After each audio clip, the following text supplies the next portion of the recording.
Hi నమస్తే welcome to Naresh maths classes. SI కానిస్టేబుల్కి సంబంధించి టెస్ట్ సిరీస్ ప్రోగ్రామ్ ఒకటి మనం స్టార్ట్ చేసుకున్నాం కాబట్టి దానికి సంబంధించి ఒక ఇన్స్ట్రక్షనల్ వీడియో కింద అంటే మనం టెస్ట్ రాయడానికి ముందు అంటే మనం ఏమేమి చేయాలనుకుంటున్నాము, అలాగే మీరు టెస్ట్ రాసే ముందు, రాస్తూ ఉన్నప్పుడు, రాసిన తర్వాత ఏమేం చేయాలి, వీటి గురించి మనం డిస్కస్ చేసుకున్నట్టయితే కనుక ఖచ్చితంగా ఈ అలవాట్లు అనేవి భవిష్యత్తులో మనం అయిపోయే మెయిన్ ఎగ్జామ్స్ కూడా మనకి ఒక ఉదాహరణగా కూడా నిలబడతాయి. ఇది కూడా మనకి అలవాటు అవుతుంది కూడా. అన్ని రకాల ఇన్స్ట్రక్షన్స్ ఇస్తాను, జాగ్రత్తగా అబ్జర్వ్ చేయండి, తూచా తప్పకుండా పాటిస్తూ టెస్ట్ రాయండి. టెస్ట్ రాసిన తర్వాత ఏం చేయాలి అని కూడా చెప్తూ ఉంటాను, అది కూడా చూసుకుంటూ ఉండండి. ఓకే, కాబట్టి టెస్ట్ సిరీస్కి సంబంధించి మనం ఏం చెప్పుకోవచ్చు అంటే కనుక టెస్ట్ సిరీస్కి సంబంధించి ముందుగా టైం టేబుల్ ఫాలో అవ్వండి. మీకు ఒక పీడిఎఫ్ రూపంలో ఏ రోజున ఏ టెస్ట్ జరుగుతుంది అనేది మీకు క్లియర్గా రాసి ఇవ్వడం జరిగింది. అందుకని టెస్టులకి సంబంధించి ఇలా 3 రకాల వేరియేషన్లు ఉంటాయి, చూసుకుని ఒకసారి. CT1, CT2, CT3 అని చెప్పే సిటీలు అంటే చాప్టర్ వైజ్గా టెస్టులు ఉంటాయి.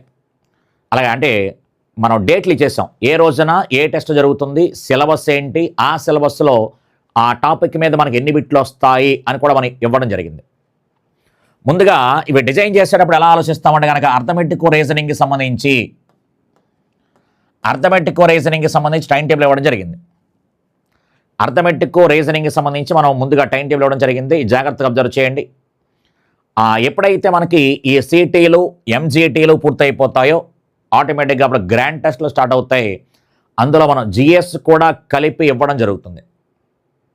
ఓకే, కాబట్టి క్లియర్గా మనకి ఈ సిటీలో అంటే చాప్టర్ వైజ్ టెస్ట్లు ఏవైతే ఉన్నాయో అర్థమెటిక్కి సంబంధించినటువంటి ఏ చాప్టర్స్, రీజనింగ్కి సంబంధించినటువంటి చాప్టర్స్ ఏంటి అనేది క్లియర్గా మీకు ఏ రోజున ఏ ఎగ్జామ్ జరుగుతుంది, ఏ చాప్టర్లో ఎగ్జామ్ జరుగుతుంది, ఆ చాప్టర్కి సంబంధించి ఎన్ని బిట్లు ఇస్తాము అనేది కూడా క్లియర్గా దాంట్లో మెన్షన్ చేయడం జరిగింది. జాగ్రత్తగా అబ్జర్వ్ చేయండి. అంటే ప్రిపేర్ అయ్యేటప్పుడు కూడా మనం ప్రయారిటీ ఇచ్చుకోవడానికి, ఎగ్జామ్ రాస్తున్నప్పుడు ఏ ఏరియాను ముందుగా మనం టచ్ చేసుకోవాలి, ఏ ఏరియా బిట్లు ముందుగా అటెంప్ట్ చేసుకోవాలి, ఇవన్నీ కూడా మీకు తెలియకుండా ఇంజెక్ట్ చేయడం కోసం. అంటే ఈ ఏరియాలోంచి మనకి ఇన్ని మార్కులు వస్తున్నాయని కానీ ముందుగా మనం ఆ టాపిక్ చేసుకుంటూ ఉంటాం. లేదా మనం ఇచ్చిన చాప్టర్లో ఈజీ టాపిక్ ఉంటే కనుక ఆ బిట్లు ఎక్కడ ఉన్నాయో వెతుక్కుంటూ ఉంటాం. అందుకని సిటీలో అంటే చాప్టర్ వైజ్ టెస్టులు, అలాగే మినీ గ్రాండ్ టెస్ట్, ఎంజీటీ అనగానే మినీ గ్రాండ్ టెస్ట్లు అనగానే ఒక 3 సీటీలు అయిన తర్వాత కానీ 4 సీటీలు అయిన తర్వాత కానీ అంతవరకు జరిగినటువంటి సిటీ సిలబస్లు ఏవైతే ఉంటాయో, చాప్టర్ వైజ్ సిలబస్లు ఏవైతే ఉంటాయో అది మనం ఒక మినీ గ్రాండ్ టెస్ట్గా పెట్టుకోవడం జరుగుతుంది. సింపుల్గా మనకు అర్థమయ్యేలా చెప్పాలి అంటే కనుక క్వార్టర్లీ పరీక్షల్లాగా. ఇవి యూనిట్ పరీక్షలు అయితే ఇవి క్వార్టర్లీ పరీక్షలు, హాఫర్లీ పరీక్షల్లాగా అనమాట.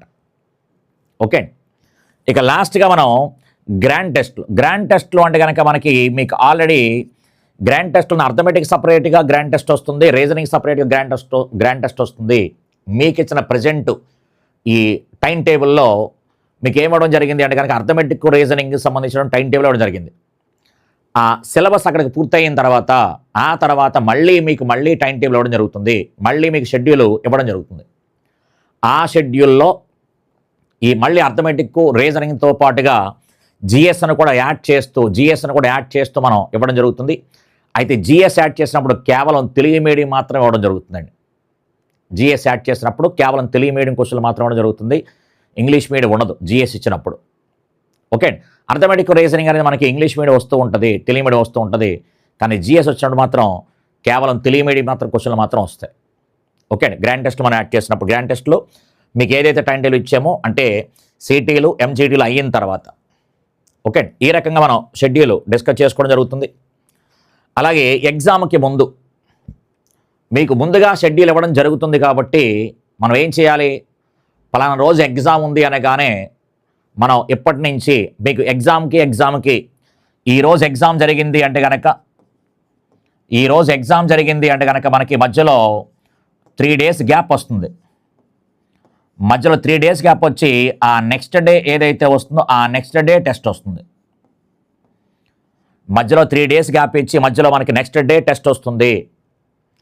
అలా మనం డిజైన్ చేసుకోవడం జరిగింది కాబట్టి మనం ఎప్పుడైతే మనం కోర్స్ తీసుకుంటామో ఫస్ట్ టెస్ట్ ఏదైతే ఉందో ఆ టెస్ట్కి సంబంధించి తప్పనిసరిగా ఇన్ని డేస్ 3 డేస్ అంటే టెస్ట్కి సంబంధించి 3 డేస్ గ్యాప్ తీసుకోండి. 3 డేస్ వరకు ప్రిపేర్ అవ్వండి. ఆ నెక్స్ట్ డే టెస్ట్ రాసుకోండి. ఓకే అండి. కాబట్టి తప్పనిసరిగా మనం ఎగ్జామ్ కోర్స్ తీసుకున్నాం కదా అని చెప్పేసి వెంటనే టెస్ట్ రాసే ప్రయత్నం చేయకండి.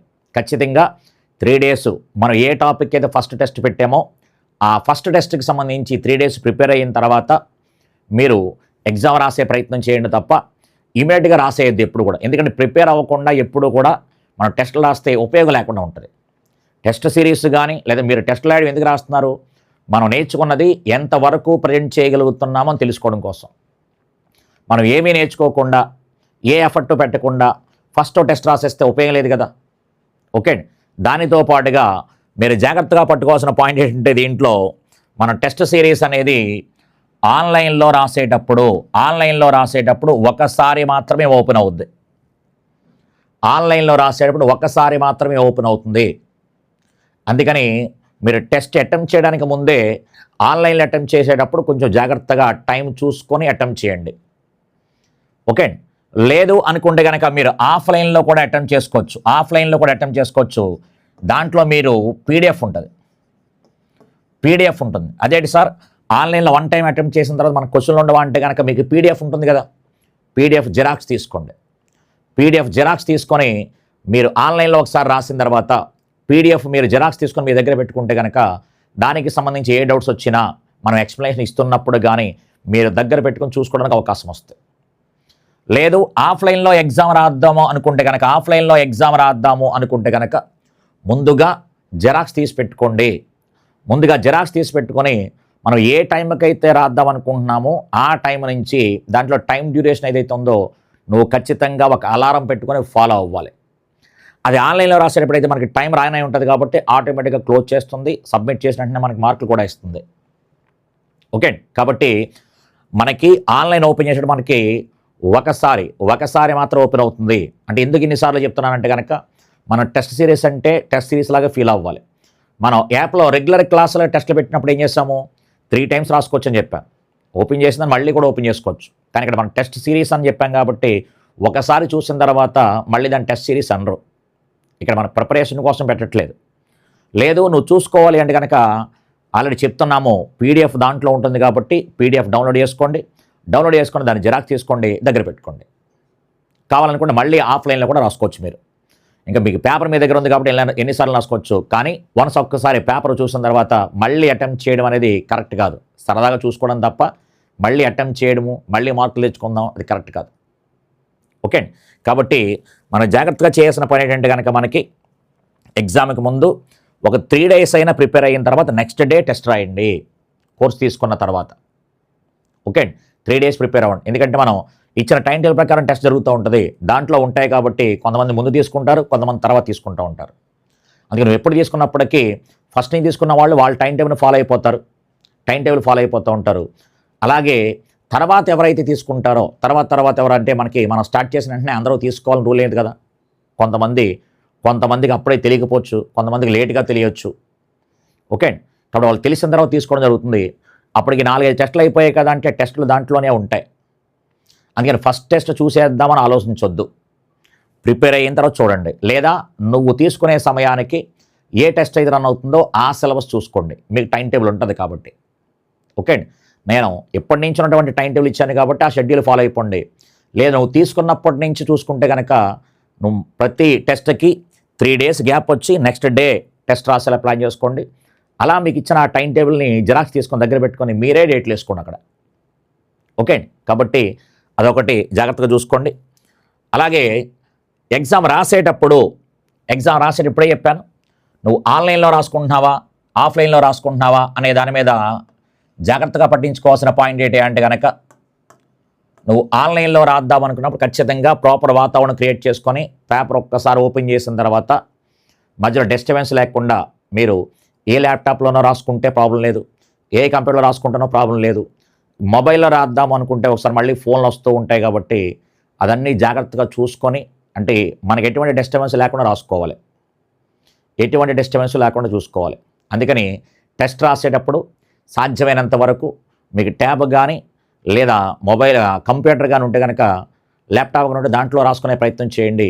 అప్పుడు కంప్లీట్గా అన్ని దాంట్లో రాసుకోవచ్చు. ఎందుకంటే సింగిల్ డివైస్ యూసేజ్ కాబట్టి అయితే మొబైల్ అవుతుంది, లేదా మనం ఏదే డివైస్ అంటే ల్యాప్టాప్ కానీ లేదు అనుకుంటే కనుక ట్యాబ్ కానీ కంప్యూటర్ కానీ ఏదో ఒక డివైస్ యూజ్ అవుతుంది కాబట్టి కొంచెం జాగ్రత్తగా రాసే ముందే ఆలోచించుకోండి ఒకసారి ఆన్లైన్ రాసేటప్పుడు. Okay, at the same time download చేసుకోండి అని చెప్తున్నాను. డౌన్లోడ్ చేసుకోండి. ఆఫ్లైన్లో రాద్దాం అనుకున్నా సరే పేపర్ ఎలాగ డౌన్లోడ్ చేయాలి కాబట్టి ఖచ్చితంగా పేపర్ని డౌన్లోడ్ చేసుకోండి. పేపర్ని డౌన్లోడ్ చేసి జిరాక్స్ తీసుకోండి. పేపర్ని డౌన్లోడ్ చేసి జిరాక్స్ తీసుకోండి. అయితే ఈ జిరాక్స్ తీసుకున్నప్పుడు మీరు ఏం చేస్తారంటే కనుక సాధ్యమైనంత వరకు అంటే మీకు మీ జిరాక్స్ షాప్ అందుబాటులో ఉన్నదాన్ని బట్టి A3 పేపర్లో జేకే పేపర్ ఉంటుంది. వాళ్ళ నార్మల్ పేపర్లో తీస్తూ ఉంటే కనుక ఏమవుతుందంటే చెరిగిపోతాయి అక్షరాలు. నార్మల్ పేపర్లో రిఫ్లెక్షన్ పేపర్ కూడా తీస్తూ ఉంటారు. వాళ్ళు జిరాక్స్ తీసి బాగానే ఇచ్చేస్తారు, కానీ కొంతకాలం అయిన తర్వాత ఏమవుతుందంటే ఆ పేపర్లో చెరిగిపోతూ ఉంటాయి అక్షరాలు. నేను జేకే పేపర్ ఏదైతే ఉంటుందో జీకే కాదు జేకే పేపర్ మీద వీలైతే వాళ్ళు జిరాక్స్ తీయమనండి. కొంచెం ఎక్కువ డబ్బులు తీసుకుంటారు, కొంచెమే అంటే మ్యాక్సిమం ఒక రెగ్యులర్గా అయితే కానీ రూపాయి అనుకోండి, రూపాయి కావాలంత తీసుకుంటారు కదా పేపర్కి. కాబట్టి కరెక్ట్గా ప్రింట్ కూడా కరెక్ట్గా వస్తాయి. ఓకే అండి. ఆ A3 పేపర్ మీద తీసుకున్నారనుకోండి మనకు ఒక బుక్లెట్లా వస్తుంది కాబట్టి చాలా కరెక్ట్గా ఎగ్జామ్ హాల్లో కూర్చొని రాసుకున్నట్టుగా ఉంటుంది. ఓకే అండి. ఎలా ఉంటుందనేది మనకి వీడియో ఎక్స్ప్లెయిన్ చేసినప్పుడు ఒకసారి చూపిస్తాను మీకు ఒకసారి. ఓకే అండి. కాబట్టి పేపర్ని డౌన్లోడ్ చేసుకోండి. ఖచ్చితంగా అవన్నీ కూడా ఒక దగ్గర స్టోర్ చేయండి. ఎందుకంటే నెంబర్ ఆఫ్ క్వశ్చన్స్ వస్తాయి, ఎక్స్ప్లెనేషన్స్ వస్తుంది కాబట్టి ఆ ఎక్స్ప్లెనేషన్ బట్టి ఆల్రెడీ మన యాప్లో కోర్స్ తీసుకున్న వాళ్ళు అయితే కనుక నా వే ఆఫ్ థింకింగ్ మీకు ఆల్రెడీ అలవాటే ఉంటుంది కాబట్టి క్లాస్ నోట్స్ని చూడడం, దాంట్లో ఉన్నటువంటి క్లాస్ రూమ్ షీట్ చూడండి, ప్రాక్టీస్ షీట్లు చూడండి. అలాగే లేదా మీరు ఎక్కడైనా కోచింగ్ తీసుకుంటే కనుక ఆ నోట్స్ని బాగా ప్రిపేర్ అవ్వండి. ఆ నోట్స్ని బాగా ప్రిపేర్ అయ్యి ఎగ్జామ్ రాస్తూ ఉండండి. ఎందుకంటే మనం ఎక్కడ కోచింగ్ వెళ్ళాలనేది ఇంపార్టెంట్ కాదు, నువ్వు ఆ సార్ని నమ్మగలగాలి. ఆ సార్ని నమ్మాలి. ఆ సార్ చెప్పినట్టు నోట్స్ని పూర్తిగా బాగా చేయాలి. ఆ తర్వాత నువ్వు ఏదైనా చేసుకోవచ్చు. ఇక్కడ నేను చెప్తున్నానా ఇంకొకసారి చెప్పారన్నది ఇంపార్టెంట్ కాదు. నువ్వు వెళ్ళినటువంటి కోచింగ్ సెంటర్ తాలూకు నోట్స్ని బాగా నమ్మి 1, 2 సార్లు 3 సార్లు 4 సార్లు తీసుకొని, కానీ సార్ చెప్పిన నోట్స్ మాత్రం తూచా తప్పకుండా ఫాలో అవ్వాలి. ప్రశ్నే ఇంపార్టెంటు. ఓకే అండి. ఎందుకంటే ఏ సార్ చెప్పినా నా నోట్స్లోంచే పడాలి అని చెప్తూ ఉంటారు. అందుకని జాగ్రత్తగా ఎగ్జామ్కి వచ్చే ముందు రాసే ముందు తప్పనిసరిగా బాగా ప్రిపేర్ అయ్యి రండి. ఓకే, తప్పనిసరిగా నువ్వు వెళ్ళిన కోచింగ్ సెంటర్ తాలూకు నోట్స్ బాగా ప్రిపేర్ అవ్వండి. అట్ ది సేమ్ టైం నీ దగ్గర ఏదైనా బుక్ ఉంటే కనుక నువ్వు ప్రిపేర్ అవ్వచ్చు, ఇబ్బంది ఏమీ పడకూడదు. ఓకే, కాబట్టి అదొకసారి జాగ్రత్త చూసుకోండి.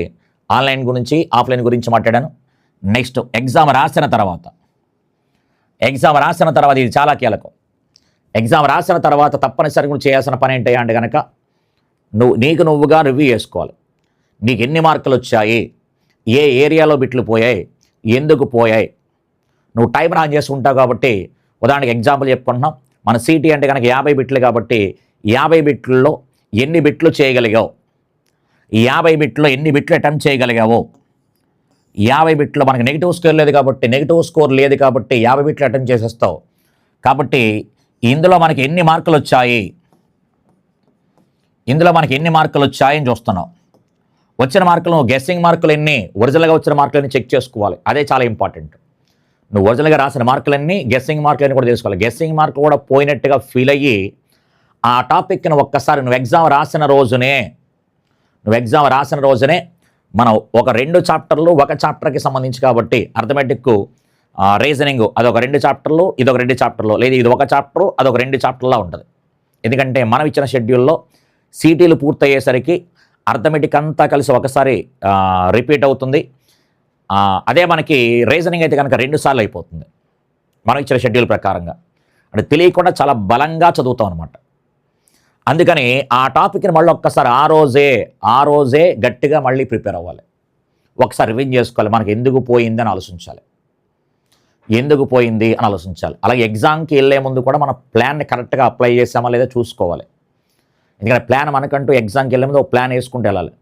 ఆ ప్లాన్ అది ఇక్కడ ప్రయోగాలు చేయాలి.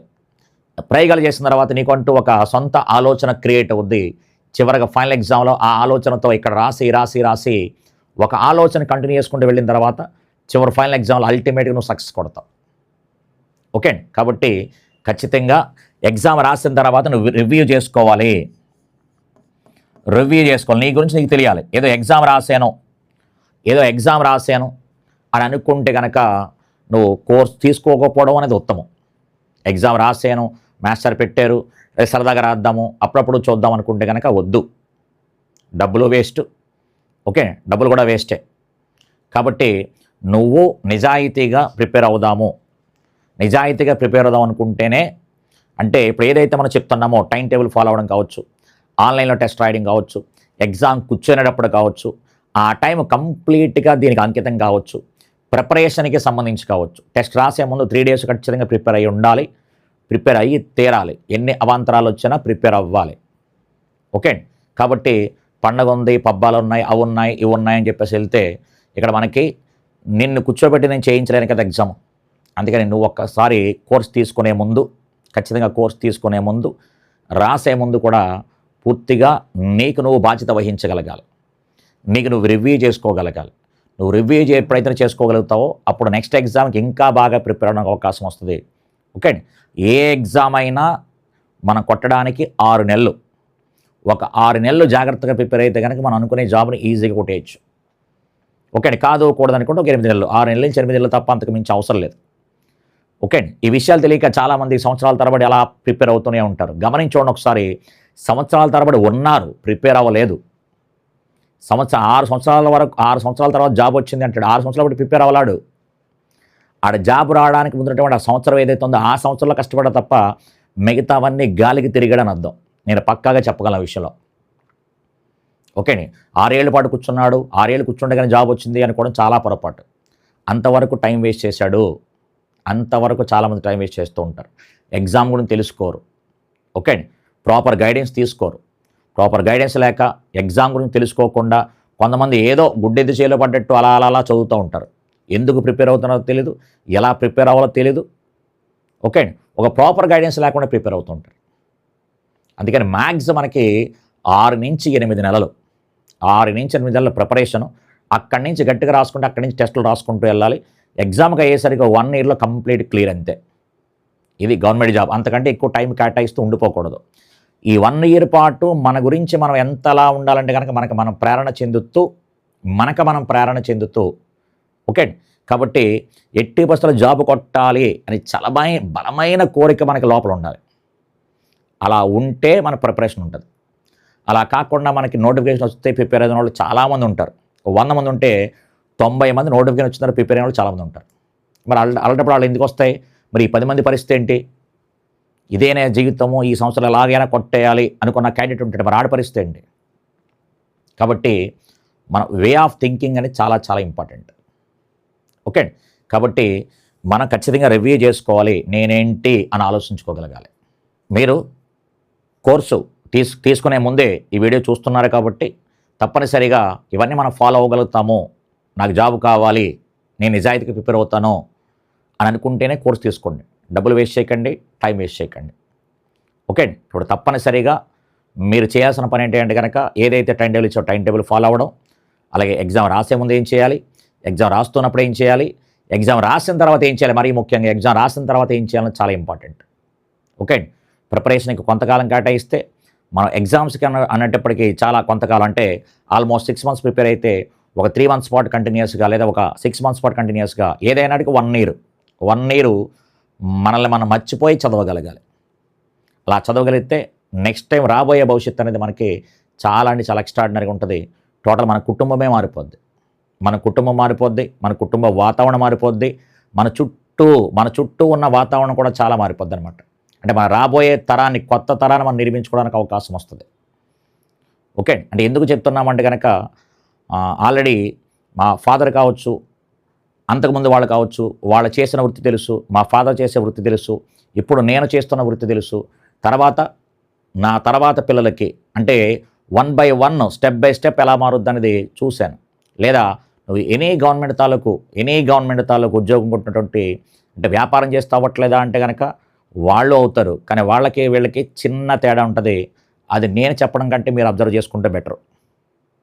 ఓకే. కుటుంబ పరిస్థితుల్ని నువ్వు అబ్జర్వ్ చేసుకోగలిగితే చాలా బెటర్. ఒక వ్యక్తిని చూడొద్దు. ఒక 100 మందిని చూసుకుంటే కనుక నువ్వు నీ బ్రెయిన్‌లో ఏ రకమైన ఆలోచనలు ఉన్నాయో ఆ ఆలోచనలకు సరిపడే విధంగా ఎవరి దగ్గర ఉంది అని చూడండి ఒకసారి. కుటుంబ వాతావరణం మారిపోద్ది. 4 జనరేషన్స్ మనం బతుకుండగా 4 జనరేషన్స్ మనకి ఖచ్చితంగా మారిపోతాయి. మనము, మన ఫాదరు, మన పిల్లలు, తర్వాత మనవాళ్ళు, తర్వాత మనం ఉన్నాం కాబట్టి 4 జనరేషన్స్ మనం ఉంటూ ఉండగా 4 జనరేషన్స్ మారుతాయి. అక్కడి నుంచి కంటిన్యూస్గా అది అలా మారుతూనే ఉంటుంది అనుకోండి, వేరే విషయం.